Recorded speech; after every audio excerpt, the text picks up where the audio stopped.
அதில் அங்கீகாரம் இருக்கிறதா என்று நீங்கள் கேட்கும்போது, வட அமெரிக்க தமிழ்ச் சங்கம் என் தந்தையாரை அழைத்து சொற்பொழிவு நிகழ்த்த வைத்து பலரையும் கேள்வி கேட்டிருக்கிறார்கள். எப்படி நீங்கள் கண்டறிந்தீர்கள்?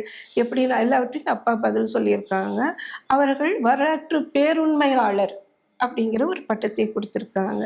அதே போல் இப்போ மலேசியாலும் ஒரு திங்கள் சுற்றுப்பயணம் செய்து ஊடகங்களிலும் தொலைக்காட்சியில் பத்திரிகை எல்லாருடைய கேள்விகளுக்கும் பதில் சொல்லி ஒரு நூற்றுக்கணக்கான சொற்பொழிவுகளும் வானொலி தொலைக்காட்சியிலும் பேசிட்டு வந்திருக்காங்க. அப்போ அங்கேயே அப்பாவுக்கு இது போல் வரலாற்று பேர் உண்மையாளர் அப்படிங்கிற வரலாற்று சரித்திர நாயகர் இந்த மாதிரி பட்டங்கள் நிறைய கொடுத்துருக்காங்க.